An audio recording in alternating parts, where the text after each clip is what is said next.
ఆ flying స్క్వాడ్లో drugs department నుంచి ఒకరు, విజిలెన్స్ అండ్ ఎన్ఫోర్స్మెంట్ నుంచి ఒకరు, మెడికల్ డిపార్ట్మెంట్ నుంచి ఒకరు, ఈ ముగ్గురు సభ్యులతో ఈ ఫ్లయింగ్ స్క్వాడ్ ఏర్పాటు చేసుకుంటే ఆ ఫ్లయింగ్ స్క్వాడ్ అప్పటికప్పుడు ఇన్స్పెక్షన్ చేస్తూ ఉంటే ఈ క్లస్టర్ అధికారులు అందరూ కూడా సరైన సమయంలో రోజువారీగా విజిట్ చేయగలిగారు లేదా అనేది ఫీడ్బ్యాక్ వచ్చే అవకాశం ఉంటుంది. ఏమైనా ఫర్దర్ కంప్లైంట్స్ ఉంటే రెక్టిఫై చేసే అవకాశం ఉంటుంది. ఈ సెటప్ అంతా కూడా సరిగా పని చేస్తూ ఉందా లేదా స్టేట్ లెవెల్లో మానిటరింగ్ కోసము ఒక స్టేట్ లెవెల్ టాస్క్ ఫోర్సు, దానికి సతీష్ చంద్ర గారు special chief secretary higher education చైర్మన్గా ఉంటారు. అదేవిధంగా దాంట్లో state covid command and control centre chairman Jawahar Reddy గారు, DG vigilance and enforcement Rajendranath Reddy గారు, ఇంకా మేమిద్దరం ఇలాగా ఉంటాము. డీజీ డ్రగ్స్ రవిశంకర్ దానికి కన్వీనర్గా ఉంటారు. ఈ 3 tier సెటప్ అనేది ఈ కంప్లైంట్స్ కోసం ఏర్పాటు చేసుకున్నాం. ప్రత్యేకంగా మీరు అందరికీ తెలిసిన విషయమే, రెమ్డెసివిర్ కొరత ఉందని చెప్పేసి ప్రైవేట్ హాస్పిటల్స్ మీ అందరికీ కూడా మీడియా ద్వారా కూడా కొన్ని సందర్భాల్లో కంప్లైంట్స్ వచ్చి ఉంటాయి, మీకు ఇన్ఫర్మేషన్ వచ్చి ఉంటుంది. అయితే ప్రైవేట్ హాస్పిటల్స్కి రెమ్డెసివిర్ ఎంత పోతా ఉందో మార్కెట్ నుంచి వాళ్ళు డైరెక్ట్గా కంపెనీల నుంచి ఎంత స్టాక్ తీసుకుంటా ఉన్నారు, ఏదైతే ప్రైవేట్ హాస్పిటల్స్ రెమ్డెసివిర్ అందుబాటులో లేదు, కలెక్టర్లు మాకు పర్మిషన్ ఇచ్చారు కోవిడ్ పేషెంట్స్ ట్రీట్ చేసుకోమని, కాబట్టి రెమ్డెసివిర్ సరఫరా చేసే దాంట్లో ప్రభుత్వం కూడా సహాయం అందించాలి అనేది హాస్పిటల్ రిక్వెస్ట్ చేశారు. దాంట్లో మనం ఒక సిస్టమ్ నిన్నటి నుంచి తీసుకువచ్చాం. ప్రైవేట్ హాస్పిటల్స్ ఎవరైతే రెమ్డెసివిర్ అరేంజ్ చేయగలుగుతారో చేసుకోవచ్చు, ఎవరైతే అరేంజ్ చేయలేకపోతారో వాళ్ళు ఆ కన్సర్న్ జిల్లాలో ఉన్నటువంటి అసిస్టెంట్ డైరెక్టరు డ్రగ్స్ డిపార్ట్మెంట్ ఎవరైతే ఉన్నారో వారికి ఇండెంట్ ఇవ్వచ్చు ఎన్ని డోసులు కావాలని. అన్ని డోసులు ఏదైతే ఆ హాస్పిటల్కి అవసరం ఉందో అది డ్రగ్స్ డిపార్ట్మెంటు కంపెనీస్ ద్వారా అరేంజ్ చేయించి ఆ హాస్పిటల్కి సప్లై చేసేటువంటి కార్యక్రమం చేసుకుంటారు. సో దాట్ ఏ హాస్పిటల్ కూడా నాకు రెమ్డెసివిర్ షార్టేజ్ ఉంది, పేషెంట్స్ని మీరు బయట పోయి కొనుక్కోండి అని చెప్పేటువంటి పరిస్థితి ఉండొద్దు. అయితే ఇప్పుడు ఏం జరుగుతుంది, ఉదాహరణగా మీకు చెప్తాను. ఇవాళ ఒక రోజు ఎంత రెమ్డెసివిర్ స్టాకు ప్రైవేట్ హాస్పిటల్స్ వాళ్ళైనా తీసుకోవడం లేకపోతే మనమైనా సప్లై చేసుకోవడము మొత్తం ఎంత అయింది ఇవాళ ఒకే రోజు డేటా మీకు ఇస్తున్నా. 11,453 డోసులు. అంటే ఇది ఏం తక్కువ క్వాంటిటీ కాదు. అసలు మన ప్రైవేట్ హాస్పిటల్లో బెడ్ స్ట్రెంత్ మనం చూసుకున్నట్లయితే ఈజీగా సరిపోవాలి. సో ఒకవేళ మనం ప్రైవేట్ హాస్పిటల్కి సపోర్ట్ ఇస్తూ ఉంటే అయినా వాళ్ళు పేషెంట్స్ని ఒకవేళ బ్లాక్ మార్కెటింగ్ చేయాలనే ఉద్దేశంతో లేకపోతే స్టాక్ తన దగ్గర పెట్టుకోవాలనే ఉద్దేశంతో ఇటువంటివి జరుగుతూ ఉంటే రేపటి నుంచి నేను ఇందాక కూడా డీజీ డ్రగ్స్ గారికి చెప్పాను, రేపటి నుంచి ఏ హాస్పిటల్లో ఎన్ని డ్రగ్స్ ఈ రెమ్డెసివిర్ ఇంజెక్షన్స్ వాయల్స్ మార్కెట్ నుంచి కానీ డిపార్ట్మెంట్ సప్లై ద్వారా కానీ వారికి రోజువారీగా ఎంత ఇచ్చాం ఆ డేటా పబ్లిక్ చేయబోతున్నాం, మీరందరికీ కూడా ఇస్తాం. సో దాట్ పబ్లిక్ కూడా తెలియాలి ఎన్ని రెమ్డెసివిర్ వాయల్స్ తీసుకున్నా కూడా ఒకవేళ హాస్పిటల్ బయట తీసుకువచ్చేయండి అని చెప్పడం కరెక్ట్ కాదు.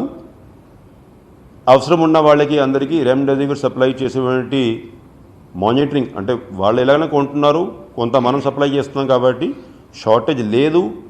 ఆ పబ్లిక్కి ఆ నమ్మకం కలగాలంటే ఈ డేటా అంతా పబ్లిక్ డొమైన్లో ఉంటే క్లియర్గా ఉంటుంది ఏ హాస్పిటల్ ఎన్ని డోసులు తీసుకున్నారు. అయితే ఇప్పుడు మేమేం దలుచుకున్నామంటే ఈ ఫుల్ మంత్ డేటా ఏ హాస్పిటల్ ఎంత తీసుకున్నారు ప్లస్ నిన్నటి నుంచి ఇవాళ నుంచి ఏదైతే మనం గవర్నమెంట్ ద్వారా కూడా సప్లై చేయడం ప్రక్రియ ప్రారంభించాం దాని ద్వారా ఎంత ఇచ్చాము, ప్రైవేట్ ట్రాన్సాక్షన్స్ వాళ్ళు ఎంత తీసుకున్నారు, ఆ ఫుల్ డేటా డిస్ప్లే చేయడానికి ఏర్పాట్లు చేస్తున్నాం. ఎందుకంటే గౌరవనీయులు ముఖ్యమంత్రి వారిలో ఈ ప్రైవేట్ హాస్పిటల్స్ మనం ఇప్పుడు సపోర్ట్ చేయడం ప్రారంభించాం కాబట్టి మనం ఒక హెల్ప్ లైన్ నెంబర్ వాళ్ళే కూడా ఏర్పాటు చేసుకుంటాం.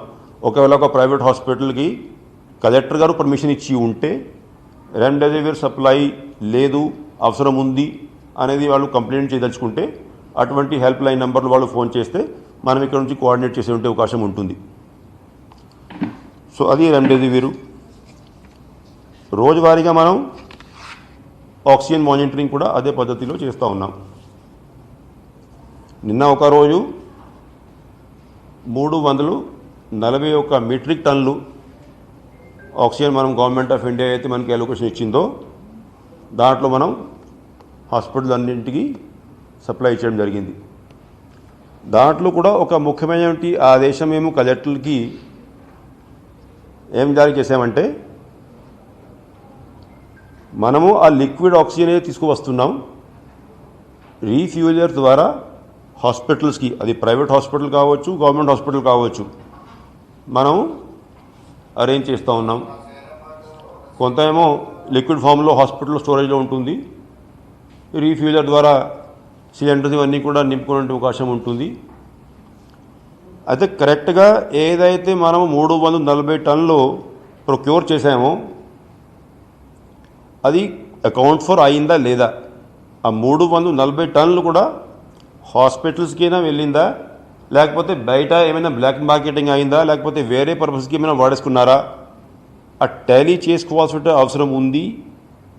ఈచ్ ట్యాంకర్లో వచ్చే స్టాకు అకౌంట్ ఫర్ చేసుకోవాల్సిన అవసరం ఉందనేది జిల్లా కలెక్టర్లకి స్పష్టంగా చెప్పాం. జిల్లా వారీగా టీంలు ఏర్పాటు చేసుకొని ఆ జాయింట్ కలెక్టర్స్ అక్కడ కూర్చొని వస్తున్నటువంటి స్టాకు సరిగా అలొకేషన్ జరుగుతూ ఉందా లేదా, దుర్వినియోగం అయ్యేటువంటి ప్రమాదం ఏమైనా ఉందా, అవకాశం ఏమైనా ఉందా, ఎక్కడైనా బ్లాక్ మార్కెటింగ్ జరిగేటువంటి అవకాశం ఏమైనా మిగిలిందా, ఆ సిస్టమ్ సరిగా సెట్ చేసుకోమన్నాం. ఆదేశం ఇప్పుడు ఇచ్చాం కాబట్టి 1-2 రోజు పడవచ్చు. బట్ ఫర్మ్ కంట్రోల్, వస్తున్నటువంటి ప్రతి ఒక్క ఆక్సిజన్ సప్లై మీద నియంత్రణ ఉండాలి, ఇన్ఫర్మేషన్ ఉండాలి, ఆ స్టాక్ ఎక్కడికి పోతా ఉందనేది. ఎందుకంటే ఇప్పుడు లాస్ట్ ఇయర్ మీరు చూసుకున్నట్లయితే పీక్ స్టేజ్లో 260 టన్నులు మనం డ్రా చేసాం. అది కూడా 2-3 రోజులే. ఎంత పీక్ వచ్చి ఉన్నా కూడా ఇప్పుడు ఇప్పటికే మనము 320, 330 వాడేసుకుంటా ఉన్నాము. దానివల్ల ఎక్కడ చూసినా అక్కడ కంప్లైంట్స్ వచ్చే ఉంటే అవకాశం ఉంది, షార్టేజ్ ఉందనేది. అదేవిధంగా ఏదైతే అనవసరంగా ఆక్సిజన్ వృధా చేస్తున్నారు, చాలా హాస్పిటల్ వాళ్ళు చెప్తున్నారు రాత్రిపూట సరిగా పట్టించుకోవట్లేదు, కొంత ఆక్సిజన్ వేస్ట్ పోతూ ఉందనేది. ప్రతి ఒక్క జిల్లాలో ఈ ఆక్సిజన్ ఆడిట్ నిర్వహించి టీమ్స్ పెట్టేసేసి వార్డ్స్ అన్నీ తిరిగి ఈవెన్ హాస్పిటల్లో కూడా పేషెంట్స్కి ఆ ఆక్సిజన్ అవసరం ఉందా లేదా తెలుసుకొని ఏర్పాట్లు చేసుకోమన్నాం. ఉదాహరణంగా ఇవాళ మీరు అందరికీ తెలిసిన విషయమే, ఉదయం విజయనగరంలో కొంత క్రైసిస్ అయింది.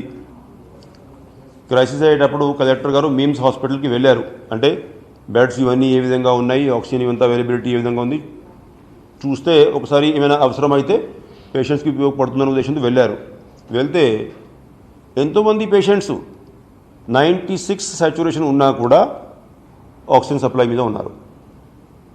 ఇప్పుడు ఈ టైంలో మనము ఇంత లిబరల్గా అవసరం ఉన్నా లేకపోయినా ఆక్సిజన్ ఇస్తూ పోతే ఈ ప్రాబ్లం మనం కంట్రోల్ చేయలేం. ఎందుకంటే దేశం అంతా కూడా supply limited, oxygen production limited అయితే సెకండ్ వైపు మనకి ట్యాంకర్ మూవ్మెంట్ కూడా లిమిటెడే. దానివల్ల ఇవంతా కూడా అందరూ కలిసి అనవసరమైనటువంటి ఖర్చు అయితే ఉందో అది నియంత్రించాల్సిన అవసరం ఉంది అనేది మీ ద్వారా నేను మేనేజ్మెంట్కి, హాస్పిటల్స్కి, మెడికల్ డిపార్ట్మెంట్కి తెలియజేస్తూ ఉన్నాను. అదేవిధంగా ఇవాళ మనం ఒకవేళ ఈ ఫిగర్స్ దృష్టికి వస్తే, ఫిగర్ మీద దృష్టి సారిస్తే దాదాపు మనం 74,041 టెస్టులు చేస్తే దాంట్లో పాజిటివ్స్ 9,881, అంటే దాదాపు 13.35% పాజిటివిటీ రేట్తో ఇవాళ డేటా ల్యాబ్స్ నుంచి మనకి రావడం జరిగింది. డెత్స్ ఏమో 51 ఈ గత 24 గంటల్లో రిపోర్ట్ అయినాయి. హాస్పిటల్ బెడ్స్ అది కూడా ఇప్పుడు మీరు చూసి ఉంటారు, కొంతమంది కంప్లైంట్ చేస్తూ ఉంటారు. అంటే పెట్ నుండి డేటా కొంత డిస్క్రిపెన్సీ ఉన్నట్టుంది. అందరి నోడల్ ఆఫీసర్స్కి, జిల్లా కలెక్టర్కి ఇన్స్ట్రక్షన్ ఇచ్చాం. కంటిన్యూస్గా బెడ్ అవైలబిలిటీ డేటా అంతా కూడా అప్డేట్ చేసుకోవాలి. 104 కాల్ సెంటర్కి ఫోన్ చేశాక ఎక్కడ కూడా గ్యాప్ ఉండొద్దు అనేది ఇన్స్ట్రక్షన్ ఇచ్చాం. ఆ డేటా పర్ఫెక్షన్ వైపు పోతా ఉన్నాం. ఏమైనా చిన్న ఎర్రర్ ఉంటే రెక్టిఫై చేయాలని చెప్పేసి కలెక్టర్లకి ఆదేశాలు జారీ చేశాం. ఇప్పుడు కూడా మళ్ళీ 6:30 నుంచి వీడియో కాన్ఫరెన్స్ పెట్టేసి రివ్యూ చేయబోతున్నాం. యాజ్ ఆన్ టుడే మనం చూసుకున్నట్లయితే 376 హాస్పిటల్స్ కలెక్టర్లు అందరూ కూడా పర్మిషన్లు ఇచ్చారు, గవర్నమెంట్ ప్రైవేట్ కలుపుకొని. దాంట్లో ఐసీయూ బెడ్స్ 4,395 అయితే 2,022 ఆక్యుపై అయ్యి 2,373 రాష్ట్ర వ్యాప్తంగా ఇంకా అందుబాటులో ఉన్నాయని తెలియజేశారు. అదేవిధంగా ఆక్సిజన్ బెడ్స్ 16,352 అయితే 7,943 ఆక్యుపైడ్, 8,409 ఇంకా ఖాళీ ఉన్నట్టు. అంటే అది ఎవ్రీ 2-3 అవర్స్ అప్డేట్ చేస్తారు కాబట్టి ఒక 2-3% వేరియేషన్ ఉంటుంది. బట్ ఏమైనా ఎక్కువ వేరియేషన్ ఉంటే ప్రతి చోట రెక్టిఫై చేయాలని చెప్పేసి కలెక్టర్స్కి స్ట్రిక్ట్ ఆదేశాలు జారీ చేశాం. ఇందాక నేను మీకు ప్రైవేట్ సెక్టర్ రెమ్డెసివిర్ గురించి ఇన్ఫర్మేషన్ ఇచ్చా. అదే గవర్నమెంట్ హాస్పిటల్ చూసుకున్నట్లయితే జిల్లా వారీగా రెమ్డెసివిర్ అవైలబిలిటీ ఓవరాల్ ఇంకా 32,810 డోసులు రెమ్డెసివిర్. అంటే జిల్లా వారీగా డేటా ఉందనుకోండి. శ్రీకాకుళం మ్యాక్సిమము 3,314, అదేవిధంగా జిల్లా వారీగా అనంతపూర్ 1,469. ఇట్లా ప్రతి ఒక్క జిల్లాలో రెమ్డెసివిర్ ఏదైతే గవర్నమెంట్ హాస్పిటల్ చెప్తుందో గవర్నమెంట్ హాస్పిటల్ సప్లై కంటిన్యూస్గా వస్తూ ఉంది. యాజ్ పర్ అవర్ అండర్స్టాండింగు ఏదైతే మనం మైదాన్ కంపెనీ ద్వారా 4 లక్షల డోసులకి అంతకుముందు అగ్రిమెంట్ ఎంటర్ అయ్యాం. దాంట్లో ఈ ఒక్క వారంలో అంటే నిన్న ఒక 10,000 వచ్చింది అనుకోండి, ఈ ఒక్క వారంలో 50,000 డోసులు వాళ్ళు సప్లై మనకి చేయాలి. కాబట్టి ప్రమాణంగా ప్రతి ఒక్క గవర్నమెంట్ హాస్పిటల్కి ఈ రెమ్డెసివిర్ కొరత లేకుండా చూసుకునే పరిస్థితి ఉంది. అదేవిధంగా గవర్నమెంట్ హాస్పిటల్లో డాక్టర్స్కి అది కూడా రిక్వెస్ట్ చేశాను. ఈవెన్ ప్రైవేట్ మేనేజ్మెంట్ని కూడా రిక్వెస్ట్ చేస్తూ ఉన్నాం. రెమ్డెసివిర్ పరిస్థితి కూడా అంతే, ఆక్సిజన్ లాగానే అవసరం ఉంటేనే ఉపయోగించుకోవాలి. క్లినికల్ మేనేజ్మెంట్ ప్రోటోకాల్స్ ప్రకారము ఏదైతే అవసరం ఉందో దాన్ని బట్టి ఉపయోగిస్తూ పోతే ఎక్కడ కూడా మన రాష్ట్రంలో రెమ్డెసివిర్ షార్టేజ్ ఉన్నటువంటి పరిస్థితి అసలు ఉండొద్దు. ఇంకా కంప్లైంట్స్ ఏమైనా అయితే వస్తూ ఉన్నాయో అది 1-2 రోజుల్లో ఇప్పుడు ఈ హాస్పిటల్స్ ఇవన్నీ కూడా ఇన్స్పెక్ట్ చేసి డీజీటర్స్ కూడా చెప్పాము. ఇన్ఫర్మేషన్ అంతా కూడా పబ్లిక్ డొమైన్లో పెట్టి దాన్ని బట్టి హాస్పిటల్ ఇన్స్పెక్ట్ చేసి ఏదైతే స్టాక్ వాళ్ళు డ్రా చేసుకున్నారో అది ఎవరికి ఎక్కడ ఖర్చు పెట్టారు, ఏం జరిగింది, స్టాక్ సరిగా అకౌంట్ ఫర్ అయిందా లేదా, అవంతా కూడా వెరిఫికేషన్ మొదలు పెడితే 1-2 రోజులు మనకి ఆ సిచ్యువేషన్ మీద కంట్రోల్ వచ్చేటువంటి అవకాశం ఉంటుంది. అది కాకుండా ఎల్లుండేమో మళ్ళీ గ్రూప్ ఆఫ్ మినిస్టర్సు ఈ రాష్ట్రంలో ఈ కోవిడ్ పరిస్థితి ఏ విధంగా ఉంది, గత మీటింగ్ నుంచి ఎల్లుండి జరగబోయేటువంటి మీటింగ్ వరకు ఇంప్రూవ్మెంట్స్ ఏ విధంగా ఉన్నాయో, కంప్లైంట్స్ ఏ విధంగా ఉన్నాయో, సిస్టమ్స్లో ఇంకా ఫర్దర్గా ఇంప్రూవ్మెంట్ రావాల్సిన అవసరం ఉందా లేదా దాని మీద మళ్ళీ సమీక్షించుకొని కావాల్సిన నిర్ణయం తీసుకోవడం జరుగుతుంది.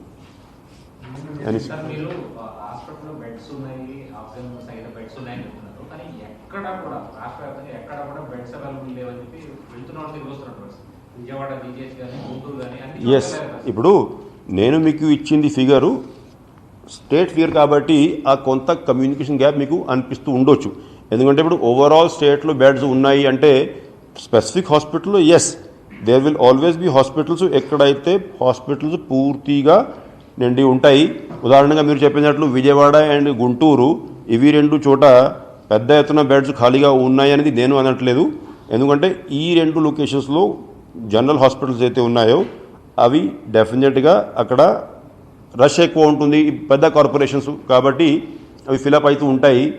అయితే అక్కడ కూడా ఉదయం నేను కృష్ణా కలెక్టర్ గారితో డీటెయిల్గా డిస్కషన్స్ చేస్తూ ఉంటే వారు కూడా తెలియజేశారు. అంటే హాస్పిటల్స్లో వెళ్ళేటప్పుడు ఒక 2 days back Vijayawada and Guntur both for 100% full. అయితే అక్కడ ఆ హాస్పిటల్లో కూడా ట్రీట్ అయ్యేటువంటి పేషెంట్స్ ప్రోటోకాల్ని బట్టి డిశ్చార్జ్ చేసేటువంటి ప్రక్రియ సక్రమంగా ఉందా లేదా వారు డీటెయిల్డ్గా వెళ్ళి ఇన్స్పెక్షన్స్ చేశారు. కొంత మినిమం అవైలబిలిటీ ఆఫ్ బెడ్ మిగిలింది. అప్పుడు but Guntur and Vijayawada main GGH hospitals అయితే ఉన్నాయో అక్కడ డిమాండ్ ఎక్కువగా ఉంది, వాస్తవమే. కాబట్టి వేరే వేరే హాస్పిటల్స్లో కలెక్టర్స్ అందరూ కూడా ఏర్పాట్లు చేస్తూ ఉన్నారు. మరీ ముఖ్యంగా వాళ్ళందరినీ నిన్న అయితే మేము ఒక గంట సేపు గుంటూరు, గంట సేపు విజయవాడ ప్రత్యేకంగా సెపరేట్ వీడియో కాన్ఫరెన్స్ పెట్టి సమీక్షించుకున్నాం సీనియర్ అధికారులందరం. ఎందుకంటే కోవిడ్ కేర్ సెంటర్లో ఎవరినైతే మనము అంటే గైడ్లైన్స్ని బట్టి, నామ్స్ని బట్టి, ఆక్సిజన్ సాచురేషన్ లెవెల్ని బట్టి, వారికి ఉండే సిమ్టమ్స్ని బట్టి ఎవరికి అయితే కోవిడ్ కేర్ సెంటర్లో మనము ట్రీట్మెంట్ ఇచ్చే అవకాశం ఉందో అటువంటి వాళ్ళని మనం కోవిడ్ కేర్ సెంటర్స్ మోటివేట్ చేయకపోతే, ఇప్పుడు మీరు చూస్తున్నారు ఓవరాల్ రాష్ట్రం అంతా కూడా కోవిడ్ కేర్ సెంటర్స్లో ఈసారి తక్కువ మంది పబ్లిక్ ఉన్నారు. దానివల్ల ఏంటంటే హాస్పిటల్ మీద ప్రెషర్ ఎక్కువ పడుతుంది. సో అవకాశాన్ని బట్టి ఇవాళ కొంత యాక్సెస్ జరిగింది అన్ని జిల్లాల్లో, విజయనగరంతో సహా గుంటూరు, కృష్ణా అన్నింట్లో కూడా ఈ ఎక్సర్సైజ్ చేశారు. అంటే పేషెంట్ని మనం సరి అయిన ట్రయేజింగ్ చేసుకొని హాస్పిటల్కి పంపాలన్నా లేకపోతే కోవిడ్ కేర్ సెంటర్కి పంపాలన్నా ఈ ప్రక్రియ కొంచెం ఇప్పుడిప్పుడే మొదలైంది. అన్ని జిల్లాలో ఈ ఇంపాక్ట్ మీకు రేపు వెళ్ళి మీరే చూస్తారు అన్ని హాస్పిటల్స్లో. ఆ యాక్టివిటీ సరిగా జరిగితే మనం చాలా వరకు అంటే అడ్జస్ట్ చేసి ఉండే అవకాశం ఉంటుంది. బట్ ఎస్, రాష్ట్ర వ్యాప్తంగా మీరు చూసుకుంటే కొన్ని జిల్లాలో ప్రెషర్ ఎక్కువ, కొన్ని జిల్లాలో ప్రెషర్ తక్కువ. ఇప్పుడు మనం ఇక్కడ మాట్లాడేటప్పుడు స్టేట్ వైడ్ ఫిగర్ ఇస్తాం కాబట్టి ఆ వేకెన్సీ కొన్ని జిల్లాల్లో మనం టైట్ పొజిషన్ కంటే ఎక్కువ లిబరల్గా మీకు కనపడుతుంది. డిసిషన్స్లో ఏం లేట్ లేదు. మనము స్టేట్ లెవెల్లో మానిటరింగ్ అప్పటికేప్పుడు, ఇప్పుడు ఏ పరిస్థితి అయినా మనము అప్పటికేప్పుడు మానిటరింగ్ చేసుకుని కావాల్సిన నిర్ణయాలు తీసుకోవాలి. రోజువారీగా అప్పుడు మనం నిర్ణయం తీసుకోకపోతే ఏదైతే అవసరం ఉంటుందో, ఇప్పుడు గవర్నమెంట్ ఆఫ్ ఇండియా ఉందనుకోండి, ఇప్పుడు ఇవాళ పరిస్థితి చూసుకొని నిన్న నైట్ ఎంహెచ్ఏ తర్వాత మినిస్ట్రీ ఆఫ్ హెల్త్ కొత్త నిర్ణయాలు ఇచ్చారు. అంటే ఎప్పటికప్పుడు మనం పరిస్థితిని సమీక్షించుకొని నిర్ణయం తీసుకోకపోతే మీరందరూ కూడా అదే అంటారు. అంటే పరిస్థితి చూసుకొని సమీక్షించుకునే వాళ్ళు లేరు, పట్టించుకునే వాళ్ళు లేరు. అంటే డైనమిక్ పరిస్థితి ఉంటుంది కాబట్టి ఎప్పటికప్పుడు నిర్ణయం తీసుకోవాలనే ఉద్దేశంతోనే మనం రోజువారీగా కష్టపడి ఈ నిర్ణయాలు తీసుకుంటా ఉన్నాం. నేనేం చెప్తున్నా అంటే ఏదైతే ఇందాక మనము చెప్పాం కదా మీకు, ఈ క్లస్టర్ వారీగా ఆఫీసర్స్ ఏర్పాటు చేసుకున్నాం.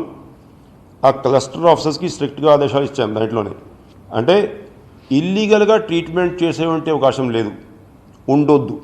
కంప్లైంట్లు వస్తే యాక్షన్ తీసుకోవాలి. ఎందుకంటే అందరూ హాస్పిటల్స్కి, మేనేజ్మెంట్స్కి మనం ఫ్రీడమ్ ఇచ్చాం. ఎవరైతే ట్రీట్మెంట్ చేయదలుచుకున్నారో వాళ్ళు కలెక్టర్స్ దగ్గర రిక్వెస్ట్ పెట్టేసి విదిన్ 24 hours మనం ఆ హాస్పిటల్ ఇన్స్పెక్షన్ చేసుకుని అక్కడ నామ్స్ని బట్టి, గైడ్లైన్స్ని బట్టి ట్రీట్మెంట్ చేస్తుంటే అవకాశం ఉందా చూసుకొని పర్మిషన్ ఇవ్వాల్సిన పరిస్థితి ఉంది. కాబట్టి ఇల్లీగల్గా చేసుకోవాల్సిన అవసరం లేదు. చేసుకుంటే మనం యాక్షన్ తీసుకోవాలి. ఎందుకంటే రేపు ఏమైనా ప్రమాదం జరిగితే అందరి బాధ్యత ఉంటుంది.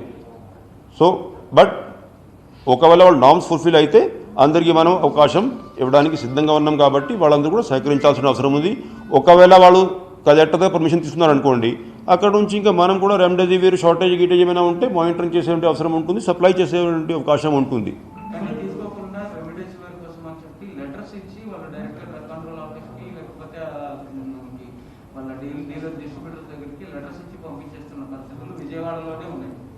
ఉంటే యాక్షన్ తీసుకోవాలి.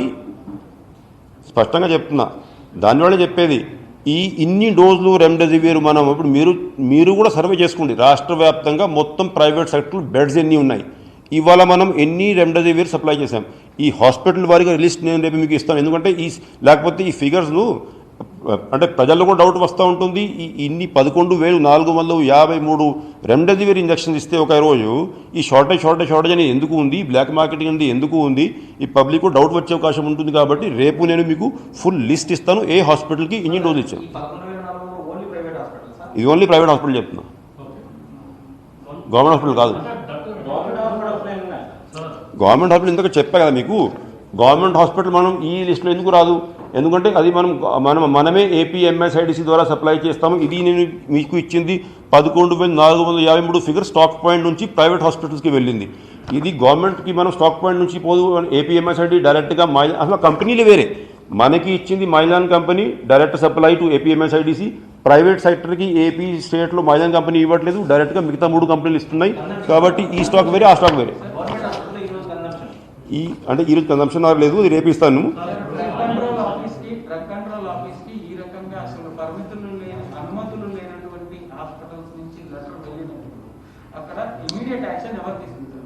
డీజీ డ్రగ్సే తీసుకోవాలి. ఒకవేళ మా అధికారులు ఎవరైనా మిస్మేనేజ్ చేస్తే వాళ్ళని మేము యాక్షన్ తీసుకుంటాం. దాంట్లో లీనియన్స్ చూపెట్టేది లేదు. ఒకవేళ మా ఆఫీసర్స్ ఎవరైనా దాంట్లో ఫీల్డ్ లెవెల్లో ఏ డిపార్ట్మెంట్ అయినా సరే దీంట్లో వాళ్ళ ఇన్వాల్వ్మెంట్ ఉంది అనేది మన దృష్టికి వస్తే ఎక్కడా కూడా లీనియన్స్ చూపెట్టేది లేదు. అంటే దీంట్లో ఇప్పుడు ఇంత పెద్ద కష్టమైనటువంటి కాలంలో అధికారులు అయినా సరే లేకపోతే ప్రైవేట్ యంత్రాంగం అయినా సరే ఎవరి మీద లీనియన్స్ చూపెట్టేది లేదు. లీనియన్స్ చూపెట్టదని ఉద్దేశంతోనే ఈ స్ట్రక్చర్ ఏర్పాటు చేసుకుని మనం ముందుకు వెళ్తున్నాం. Complaints will be taken very seriously.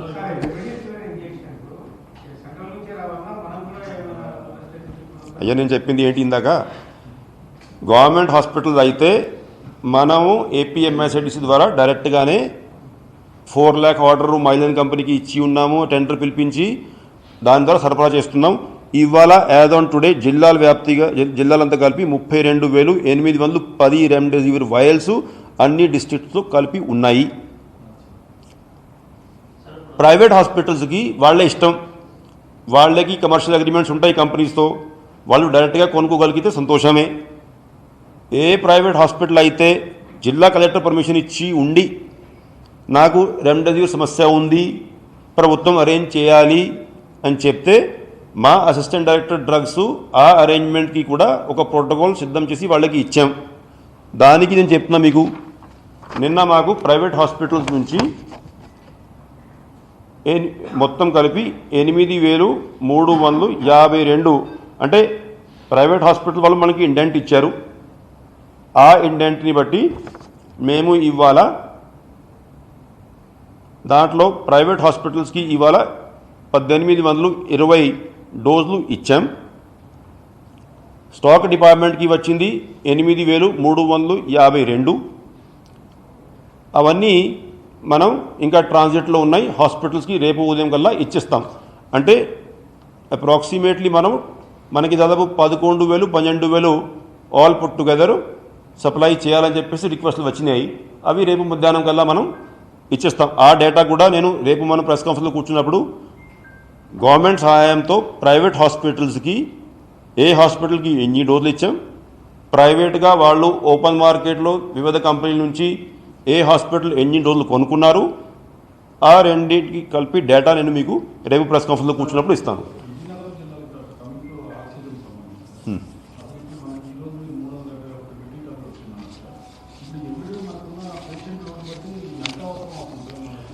ప్రస్తుతానికి మనం రోజువారీగా యావరేజ్గా 320 tons మనం ట్రాన్స్పోర్ట్ చేసి హాస్పిటల్ అన్నింటికి ఇస్తూ ఉన్నాం. సో రోజువారీగా ఇప్పుడు బెడ్ ఆక్యుపెన్సీని బట్టి సరిపోతూ ఉంది అది. కానీ అంటే ఈ వేస్టేజ్ జరుగుతూ ఉంది, స్ట్రిక్ట్ ఉండాలని చెప్పేసి కలెక్టర్కి ఆదేశాలు జారీ చేశాం. 2 అంశాలు దీంట్లో, వేస్టేజ్ నైట్ పూట ఏది జరుగుతూ ఉంది అవి మనం ఆపాల్సిందే. రెండోది, ఎవరికైతే అవసరం లేదు సాచురేషన్ బాగుండి కూడా ఏదో ఆక్సిజన్ అందుబాటులో ఉంది కదా ఆక్సిజన్ ఇచ్చేయడము, అది గవర్నమెంట్ హాస్పిటల్ అయినా ప్రైవేట్ హాస్పిటల్ అయినా అది కంట్రోల్ చేయాల్సిన అవసరం ఉంది. Second step. మూడోది ఏంటి అంటే ఏదైతే మనం 340 టన్నులు లేకపోతే 320 టన్నులు ఏదైతే లిక్విడ్ ఆక్సిజన్ తీసుకువచ్చామో అది ప్రతి ఒక్క టన్ను ప్రతి ఒక్క లీటర్ కిలోలీటరు అకౌంట్ ఫర్ చేసుకోవాలి. ఆ మెకానిజం ఏదైతే మూడో అంశం నేను చెప్తున్నా మీకు, ఆ మెకానిజం ఇప్పుడు మనం సెటప్ చేస్తూ ఉన్నాం జిల్లాలో. అంటే వచ్చి ఉంటే ప్రతి ఒక్క కిలోలీటరు ప్రతి ఒక్క లీటరు ఎక్కడ ఏ రీఫిల్లర్ దగ్గర వచ్చి ఆ రీఫిల్లర్ నుంచి ఎవరికి సిలిండర్ రూపంగా ఫిల్అప్ అయిపోయి వెళ్ళిపోయింది. అంటే ఏమైనా నాన్ మెడికల్ యూజ్కి ఏమైనా వెళ్ళిందా లేకపోతే మెడికల్ యూజ్కి వెళ్ళి ఉన్నా కూడా ఏ హాస్పిటల్కి వెళ్ళింది, సో దాట్ మళ్ళీ దాంట్లో బ్లాక్ మార్కెటింగు డైవర్షను ఇవన్నీ జరగకూడదు. కాబట్టి ఈ సిస్టము అది ఇవాళ ఇన్స్ట్రక్షన్ ఇచ్చాం కాబట్టి ఇవాళ రేపు 1-2 రోజులు పడుతుంది అనుకోండి సెట్ చేయడానికి. బట్ దాని మీద ఇప్పుడు దృష్టి సారించడం జరిగింది.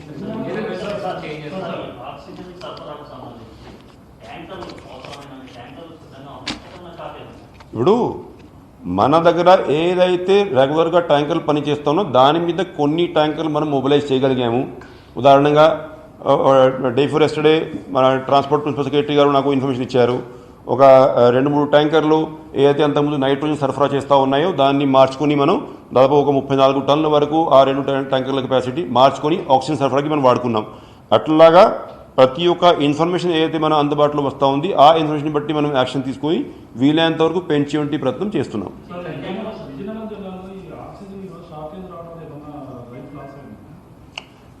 ఇప్పుడు కలెక్టర్ గారి దగ్గర నుంచి నాకు వచ్చి ఉంటే రిపోర్టు, దాన్ని బట్టి అయితే వారు చెప్పడం ఏంటంటే ఆక్సిజన్ సప్లై షార్టేజ్ అయిపోయి లేకపోతే ఆ ప్రెషర్ తగ్గిపోయి దాని మూలాన ఏం డెత్ జరగలేదని చెప్పేసి స్పష్టంగా నాకు కలెక్టర్ గారు చెప్పడం జరిగింది.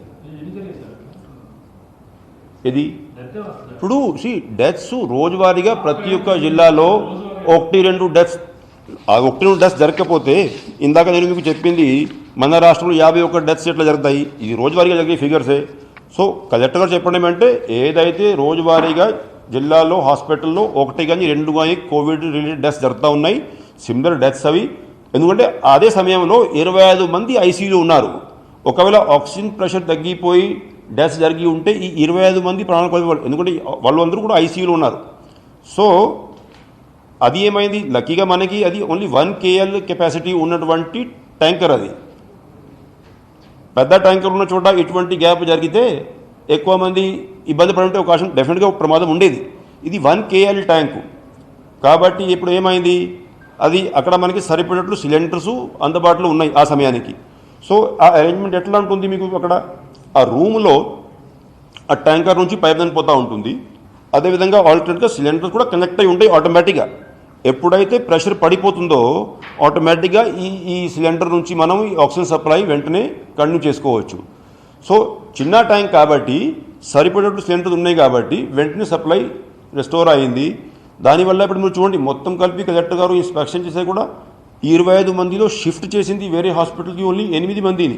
మేము మొత్తం 25 మందిని షిఫ్ట్ చేయాల్సిన అవసరం కూడా పడలేదు. ఈలోగానే ఆ పైప్ లైన్లో డిఫెక్ట్ ఎక్కడ ఉంది ఐడెంటిఫై చేసుకొని ఆ పైప్ లైన్ రీప్లేస్ చేశారు, రెక్టిఫై చేశారు.